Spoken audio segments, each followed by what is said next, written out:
The other thing, Michael, you were asking about was fuel reduction burns, and there's a lot of debate, isn't there, about that.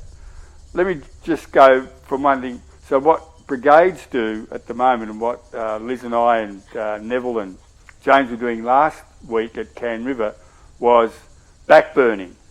So backburning is a strategy we use to burn off the bush or grassland in front of an approaching fire to try and create a black area so that the fire doesn't come onto farmland or into urban areas. So it's a strategy we use rarely, and the conditions have got to be right, but down at Can River, it was late at night, the dew was falling, the bush was burning coming towards these farms, so we burnt the bush back, because the wind was right, back towards the oncoming fire and burn out the bush so it didn't encroach onto the grassland.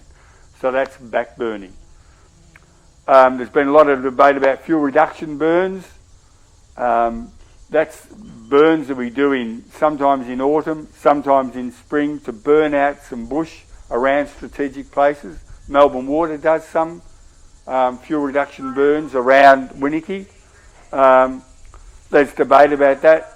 I think they've got to be used sparingly, because if you burn too hot, and the Co-op would argue they did a fuel reduction burn a few years ago, and it did damage the bush, because the bush was so dry and it was in autumn that it actually created some concern for the actual trees and killed off some trees. So fuel reduction burns have got to be a balance between what's ecologically good for the bush, and if it does do some good to reduce some of the fuel load around strategic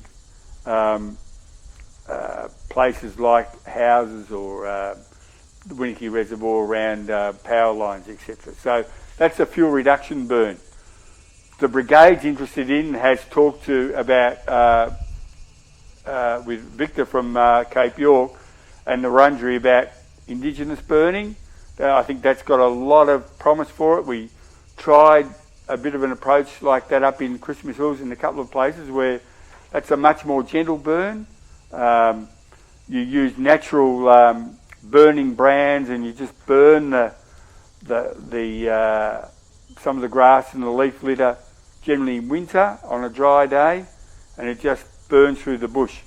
Victor and Dave Wandon would argue you should be able to walk through it. The smoke's good for the trees. It should be so gentle you can walk through. It does burn off some of the leaf litter. It regenerates the bush. So I think over the next coming years we'll see a lot more of that mosaic burning, which, people would argue for thousands of years Aboriginal people looked after this land and did that sort of burning, and maybe didn't have the catastrophic fires that we've got. So Indigenous burning, fuel reduction burns used sparingly.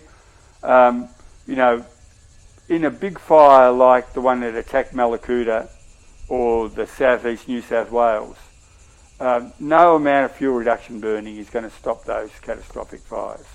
And, I don't want to get political about it, but there's lots of examples. A good friend who lost his house in Strathewen had a 50-acre paddock that was down to bare earth. He said he had the cows in there on the northwest, and the firestorm just went straight over it and attacked his house, and had numerous stories from New South Wales about that as well. The fire conditions are so fierce.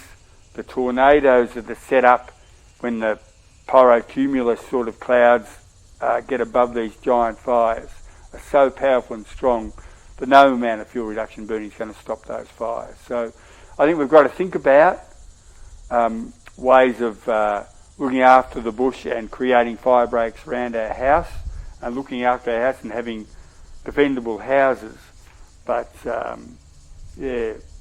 massive wholesale fuel reduction burns and destroying the bush that we love and we live in all the time seems to me not an adequate answer to the issues that we face.